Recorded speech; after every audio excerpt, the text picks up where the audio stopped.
Si vous portiez l'arme de section la plus puissante des États-Unis pendant la Seconde Guerre mondiale, vous aviez environ 30 minutes à vivre une fois le premier coup de feu tiré. 30 minutes. C'est moins de temps qu'une mi-temps de football. C'était l'espérance de vie estimée pour un tireur de BAR. Pourquoi les Allemands traquaient-ils cet homme avec une telle obsession? La réponse est simple. Ils avaient compris que pour briser une section américaine, il fallait d'abord abattre celui qui tenait le fusil automatique. Le soldat reçoit son arme. Il vérifie sa montre. Il sait que le compte à rebours a commencé.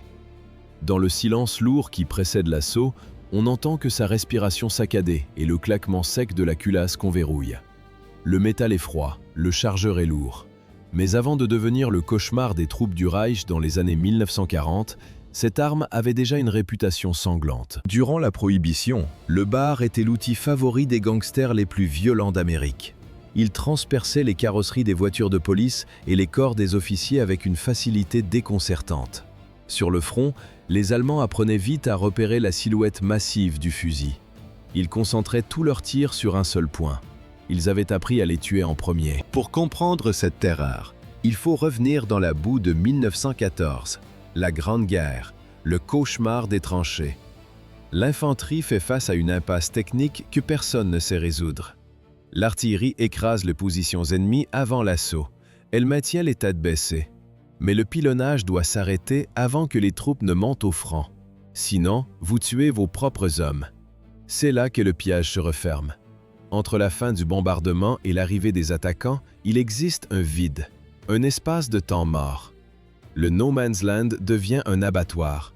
Les défenseurs sortent des abris, installent leurs mitrailleuses et fauchent les vagues humaines en terrain découvert. Comment saturer l'ennemi de plomb sans s'arrêter de marcher?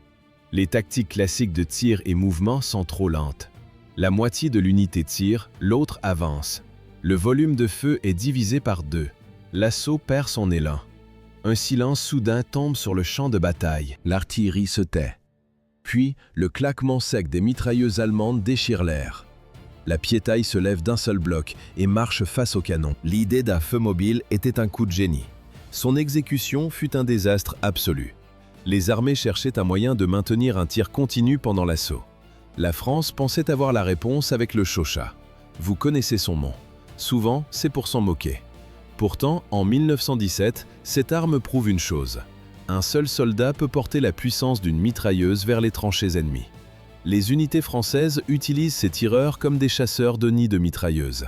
Ils avancent, grenades à la main, arrosant les positions adverses. Le concept fonctionne. Mais l'outil est une insulte aux soldats. Comment avancer avec un Maxim de 60 kg sans eau? C'est impossible. La mitrailleuse lourde est une ancre. Elle défend, elle n'attaque pas. Le Chauchat, lui, est léger, mais il se bat contre son propre tireur. Son système à long recul donne des coups saccadés.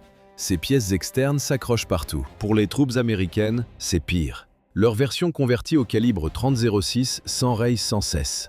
La frustration se transforme en rage. Les soldats jettent parfois leur Chauchat pour reprendre un simple fusil à verrou. Au moins, ils tirent. L'état-major cherche des sorties de secours. Il teste le fusil mitrailleur français Berthier. En 1917, les tests avec les Marines et l'armée de terre sont excellents. L'arme est fiable. Mais la bureaucratie et les coûts de fabrication tuent le projet. Le programme Berthier est annulé pour des raisons budgétaires. L'armée est dans l'impasse. Pour briser le front, elle se tourne vers John Moses Browning. C'est un nom, une légende. À cette époque, Browning a déjà révolutionné le monde avec le pistolet M1911. Des décennies d'expérience coulent dans ses veines. Il ne dessine pas des armes, il résout des problèmes de survie. Son idée est précise, un fusil portable par un seul homme, chambré en 30-06, capable de passer du semi-automatique au tir continu d'un seul geste. Browning veut de l'acier capable de manger la boue. Il veut de la fiabilité là où tout le reste casse. Le chargeur standard de 5 cartouches ne suffit plus pour l'enfer des tranchées. Il fixe la limite à 20 coups pour l'infanterie. Des chargeurs de 40 coups existent. Les ingénieurs font des tests. Mais le tir couché devient impossible. L'encombrement est trop grand. Browning écarte les chargeurs de 40 coups. Browning n'a pas dessiné une simple carabine. Il a sculpté 16 livres d'acier pur pour le tir à l'épaule. À l'époque, le fusil Lewis pèse plus de 20 livres, impossible à épauler sans appui. Le BAR, lui, permet de viser et de frapper fort. Pourquoi faire un sélecteur de tir aussi dur? La mécanique répond à la survie. Imaginez le soldat dans la boue. Le stress monte. Le doigt cherche le levier. Browning a conçu un cran d'arrêt volontairement rigide. Il faut la force de 2 doigts, parfois des 2 mains, pour basculer la sécurité. Le levier part de la position safe, près du tireur, vers le semi-automatique. Un coup de plus vers l'avant et c'est l'automatique. Repasser en sécurité demande un effort conscient, physique. En plein combat, l'homme ne doit jamais désactiver son arme par erreur. Sous le feu, un fusil muet signifie la mort. Le tir de précision reste possible grâce aux organes de visée. Browning récupère le système du modèle de 1917 Enfield. L'œilleton arrière est excellent. Il permet d'exploiter la puissance de la munition 30-06 à longue distance. Mais l'excellence technique se heurte à la réalité industrielle. Les contrats de production entre 3 usines différentes s'embrouillent. L'acier pèse 16 livres. Pour porter ce poids, l'armée impose une chorégraphie suicidaire, le Walking Fire. Imaginez une ligne d'hommes progressant en plein champ, la crosse calée contre la hanche. Ils marchent et tirent sans épauler. L'objectif n'est pas la précision, il faut saturer l'air. Les soldats pressent la détente en mode semi-automatique à chaque pas. Chaque détonation doit forcer un Allemand à s'aplatir au fond de sa tranchée. C'est une pluie de plomb pour acheter du temps et de la distance. La puissance est brutale. La cartouche 30-06 sort du canon avec une énergie terrifiante. C'est 2 fois la puissance des munitions des fusils d'assaut modernes. À chaque coup, une flamme immense jaillit du canon, aveuglante, alors que le recul secoue tout le corps du tireur. Le rythme change à l'approche des barbelés. Un geste rapide sur le sélecteur. Passage en automatique. Le soldat bascule le levier pour le rush final. C'est ici, dans le chaos des derniers mètres, que le bar crache ses rafales les plus denses pour nettoyer les boyaux de terre. John Browning a anticipé le futur, mais avec une exigence physique démesurée. Le soldat doit dompter une bête qui cherche à lui échapper des mains. Une puissance de feu absolue, impossible à stabiliser totalement. L'épreuve du feu en Argonne, le 22 septembre 1918, a définitivement validé le génie de Browning. Sur le terrain, la réalité est brutale. Un fusil mitrailleur qui s'enraye sous le feu ennemi n'est plus une arme, c'est un poids mort, un fardeau qui vous fait tuer. Jeter son arme au combat signifie normalement le passage en cour martiale. Mais avec le Chauchat, la règle ne tenait plus. Les soldats s'en débarrassaient par centaines dans la boue des tranchées. Personne ne voulait mourir pour une mécanique défaillante. Le BAR change la donne. Il encaisse la poussière et les marches forcées sans broncher. Lors des offensives, les hommes s'y accrochent comme à une bouée de sauvetage. Les rapports de l'état-major tombent. Les chiffres sont sans appel. Pour un même type d'opération, les troupes ont abandonné 400 Chauchats contre seulement 72 BAR. Le fusil automatique Browning change la donne. Pour accompagner cette puissance, l'armée américaine crée un équipement spécifique, une innovation que les Allemands n'ont jamais vue sur le champ de bataille. 3 ceintures distinctes apparaissent, une pour le tireur, une pour le premier assistant, une pour le second. Celle du tireur cache un détail crucial, une coupelle métallique rivetée sur le côté droit. À quoi sert ce support d'acier? Il accueille la crosse de l'arme. Le soldat ne tire plus à l'épaule, il tire depuis la hanche, en marchant. Ce n'est pas une improvisation de terrain, c'est une doctrine officielle, le Walking Fire. Le bruit s'abat sur les tranchées allemandes, un martèlement mécanique, rapide, saturant l'espace. Les soldats du Kaiser n'ont jamais entendu un tel chaos. La terreur s'installe. Que ressentaient les prisonniers allemands en entendant le BAR pour la première fois? Les rapports américains décrivent des hommes brisés, trop secoués par cette nouvelle cadence pour continuer le combat. Le bar n'est plus une arme, c'est un instrument de terreur psychologique. La réputation de l'engin est scellée dans la boue. Mais le temps presse. 11 novembre 1918. L'armistice arrête les combats et fige l'histoire du Browning. Pourquoi cacher une arme capable de gagner la guerre? L'outil est parfait, mais sa naissance est un chaos industriel. 3 géants se partagent le gâteau, Colt, Winchester et Marlin. Les contrats traînent, les retards s'accumulent. La haine entre les hommes s'en mêle. John Browning refuse même d'assister au test de Winchester. Trop de rancœur, trop de sang d'encre versé avant même le premier combat. Pourtant, les usines tournent enfin. 52 000 fusils M1918 sortent des chaînes. 48 000 partent pour l'Europe. En juillet 1918, 17 000 exemplaires dorment déjà sur le sol français. Imaginez les hangars, des caisses empilées jusqu'au plafond. Dans chaque coffre, l'acier luit sous une couche de graisse de stockage épaisse et intacte. Une odeur d'huile neuve qui ne connaîtra jamais l'odeur de la poudre. À quelques kilomètres de là, dans la boue des tranchées, les soldats américains maudissent encore le Chauchat. Ils nettoient des mécanismes coincés. Ils meurent avec une arme enrayée entre les mains. Tout ça à cause d'un homme. Le général John Pershing. Il a un plan. Une obsession. Le secret. Pershing craint qu'un seul BAR capturé ne permette aux Allemands de copier le design. 52 000 fusils auraient suffi à équiper 2 fois chaque division sur le front. C'est une puissance de feu colossale. Mais le général attend. Il veut un choc brutal, une offensive massive en 1919. Il préfère laisser ses hommes mourir avec du matériel obsolète, plutôt que de risquer de livrer un exemplaire à l'ennemi. Les fusils restent dans l'ombre. Les stocks montent. Le secret vaut plus que la vie des fantassins. Pershing redoute par-dessus tout que l'adversaire ne s'empare de ce prodige technique avant l'heure. 52 000 fusils M1918. Après la Grande Guerre, ces armes s'endorment dans les dépôts de la Garde nationale. La sécurité y est dérisoire, le personnel est à temps partiel. Pour les criminels de la Prohibition, ces arsenaux sont des coffres ouverts. Clyde Barrow méprise le Thompson. Il lui faut plus de punch. La munition de 30-06 traverse l'acier des portières et les ailes des Ford. Le 45 ACP de la police s'écrase contre la carrosserie. Le bar, lui, transforme une voiture en passoire. Imaginez la scène. 7 juillet 1933, Enid, Oklahoma. Clyde et Buck Barrow forcent les portes de l'armurerie de la Garde nationale. Ils repartent avec 5 bars, 46 pistolets Colt et 10 000 munitions. Dans un garage sombre, Clyde s'acharne sur l'acier. La lame de l'acier à métaux grince. Les étincelles volent sur le béton. Il coupe le canon. Il raccourcit le tube de gaz. Il tranche la crosse juste derrière la poignée. Pour finir, il soude 3 chargeurs ensemble. 60 coups sans recharger. Il fabrique sa propre version du Monitor de chez Colt, une machine à tuer artisanale. Quel est l'écart de puissance?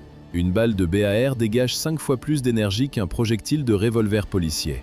Le contraste est total. D'un côté, des adjoints au shérif avec des 6 coups et des fusils de chasse. De l'autre, une puissance de feu militaire. Avril 1933, Joplin, Missouri. 2 policiers tombent sous les balles. Bonnie Parker arrose les arbres. Un sergent de la patrouille routière décrira plus tard son visage criblé d'éclats de bois. Une petite rousse avec une arme de guerre. 23 mai 1934. L'embuscade finale met fin à la cavale. Dans l'épave de la voiture, les agents découvrent un arsenal de sièges. 3 fusils BAR automatiques et 100 chargeurs de 20 coups garnis. Pourquoi les soldats jetaient-ils un équipement réglementaire après seulement 2 semaines de combat? La réponse est simple. Ils les empêchaient de survivre. La peur des gangsters à Chicago avait poussé les autorités à agir, mais c'est l'infanterie dans la jungle qui en a payé le prix. Guadalcanal, juin 1942. Le lieutenant-colonel John George observe ces hommes. Les visages sont creusés. Les uniformes sont en loques. George saisit son fusil BAR. Il dévisse le bipied métallique. L'acier est lourd. Inutile. Il soupèse l'accessoire une dernière fois. Puis, il le balance d'un geste sec dans les fougères. Un bruit sourd. Un éclaboussement métallique dans la boue épaisse du Pacifique. 3 livres de ferraille en moins. C'est le poids de 60 munitions supplémentaires. Le calcul est vital. L'armée voulait un fusil mitrailleur. Elle a créé une enclume. Le bipied, fixé au bout du canon, pesait près de 3 livres. Il faisait plier le métal sous la chaleur. La précision s'effondrait. À 20 livres l'unité, l'arme devenait un calvaire à porter sous l'humidité tropicale. Le canon fixe restait le pire défaut. Contrairement au Bren britannique ou au MG42 allemand, le BAR ne permettait pas de changer un canon brûlant. Après quelques rafales soutenues, le tir devenait erratique. La seule solution? Se limiter à des salves courtes. Frustrant. Mortel. Pourtant, la solution existait. En 1938, la FN Herstal en Belgique propose un canon à changement rapide, un réducteur de cadence supérieure. L'état-major américain refuse. Les nouvelles pièces ne s'adaptent pas aux carcasses de 1918. La bureaucratie préfère le stock au progrès. Sur le terrain, les GI reprennent le contrôle. Ils dépouillent l'arme de tous ses gadgets. Ils appellent ça le fusil Stark Naked, complètement nu. Ils reviennent à l'essence même du design de John Browning. Sans fioritures, 100 poids morts. Les soldats ont corrigé l'erreur des ingénieurs en jetant le surplus dans la jungle. L'armée voulait un fusil mitrailleur. Les soldats ont reçu une enclume. En 1938, les bureaucrates décident d'améliorer la perfection. Ils lancent le M1918A2. C'est un acte de vandalisme technique. Le changement est radical. Le tir semi-automatique disparaît. À la place, l'armée impose 2 cadences automatiques. Une lente, entre 300 et 450 coups par minute. Une rapide, jusqu'à 650. Pour gérer le rythme, ils installent un tampon hydraulique complexe. C'est un piège. Dans la boue des tranchées, ce mécanisme s'enraye sans cesse. Le moindre manque d'entretien bloque l'arme. Pourquoi gâcher une mécanique fluide avec des gadgets fragiles? Le poids explose. On ajoute un bipied, un cache-flamme, une plaque de couche articulée. Le fusil de 16 livres passe à 20 livres. C'est le poids de 2 fusils Garand portés par un seul homme. On remplace même la hausse d'origine, pourtant précise, par un système que personne n'aime. La crosse est redessinée pour le tir couché. L'état-major veut transformer le bar en mitrailleuse légère. Ils ont échoué. Ils ont rendu l'arme moins maniable sans la rendre plus efficace. Le résultat est une brique de métal capricieuse. Même les alliés belges de la FN avaient de meilleures idées. L'armée américaine a refusé d'écouter les experts de la fabrique nationale. Elle a préféré imposer sa propre version défectueuse. L'état-major a officiellement rejeté les améliorations belges. Les racines de ce désastre technique plongent dans la terreur des années 30. Le crime organisé utilise le bar pour transformer les rues en abattoirs. En 1934, Washington réagit. Le gouvernement vote le National Firearms Act. L'objectif est simple, désarmer les gangsters par le portefeuille. Comment la lutte contre la mafia a-t-elle gâché un fusil mitrailleur militaire? Par la taxe et la peur. L'État impose 200 $ de taxes sur chaque arme automatique, 4 700 $ actuels. C'est le prix d'une voiture d'occasion. Une somme colossale pour l'époque, calculée pour tuer le marché civil. Colt pivote alors vers la police. La firme développe le R80 Monitor. Le canon passe à 18 pouces. Le poids chute à 14 livres. C'est une arme maniable, nerveuse, pensée pour les patrouilles. Mais à la fin des années 30, l'ombre d'un nouveau conflit mondial s'allonge. L'armée américaine doit réagir. Elle ignore les leçons de légèreté du modèle policier pour imposer une mise à jour radicale. En 1938, l'état-major valide officiellement la modernisation du bar. Les erreurs de conception des années 30 se transforment en plaies sanglantes dans les années 40. Dans la jungle, le fusil mitrailleur ne combat pas seulement l'ennemi, il combat la nature. Imaginez le geste. Un soldat transpire sous la canopée. Il doit démonter son arme, chaque jour, sans exception. S'il oublie, la munition M2 fait son œuvre. L'amorce corrosive ronge l'acier. Le piston à gaz finit par souder la carcasse. Pour le débloquer, il faut frapper. Utiliser un marteau, parfois une pierre. L'humidité dévore tout. Le bois des crosses pourrit sur pied. Il part en lambeaux entre les mains des GI. En 1942, l'urgence impose une solution radicale. L'armée commande des crosses en plastique à Firestone. C'est une première. Le caoutchouc synthétique remplace le noyer pour survivre aux tropiques. Mais le vrai problème n'est pas la moisissure, c'est le feu. Le chargeur de 20 coups est une insulte au combat moderne. En tir continu, il se vide en 2 à 4 secondes. C'est un souffle. Puis, le vide. Le tireur doit s'arrêter, changer de boîte, réarmer. Pendant ce temps, en face, les Allemands ne s'arrêtent pas. Une bande de MG42 contient 250 cartouches. Le chargeur se vide en 2 secondes. C'est le temps qu'il faut pour devenir une cible. Qui mourait en premier dans l'escouade? Réponse, celui qui portait le bar. Imaginez la scène. Un tireur d'élite allemand observe la lisière du bois. Il balaye les silhouettes. Il cherche le canon long, la crosse lourde, la pièce maîtresse. Il ajuste son optique. Le réticule se fige sur le servant du fusil mitrailleur. C'est une condamnation à mort. L'armée américaine ne se faisait aucune illusion. On ne disait pas si le tireur tombe, mais quand. La doctrine imposait un trio, le tireur, l'assistant et le porteur de munitions. Le premier transportait 220 cartouches réparties en 11 chargeurs de 20 coups. L'assistant en portait d'autres, prêt à ramasser l'arme encore chaude sur un cadavre. Chaque soldat du groupe recevait une formation de base sur le bar. La raison était simple, les pertes étaient systématiques. Le danger était mathématique. Éliminer cette arme unique, c'était briser la puissance de feu de toute l'unité. Les rapports de renseignement sont formels. Dans chaque engagement, les Allemands donnaient la priorité absolue au BAR. Ils voyaient les traceurs converger vers un seul point, le point où gisait le fusil mitrailleur. 190 000 exemplaires sont sortis des usines. C'est 70 fois moins que la production des fusils Kar 98. La rareté créait la convoitise. Les Allemands ne se contentaient pas de détruire le BAR, ils le récupéraient. La Wehrmacht connaissait déjà bien l'outil. En 1939, lors de l'invasion de la Pologne, elle avait mis la main sur 20 000 unités fabriquées sous licence.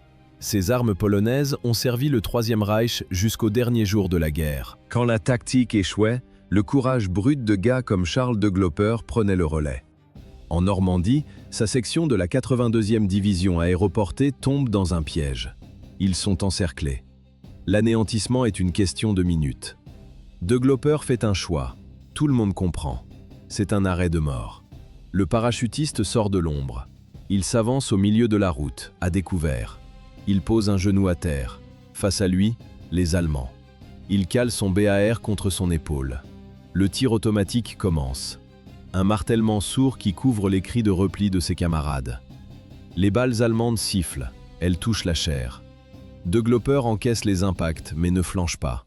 Il vide chargeur après chargeur. Il arrose la ligne ennemie jusqu'à son dernier souffle. Ses camarades reviendront plus tard.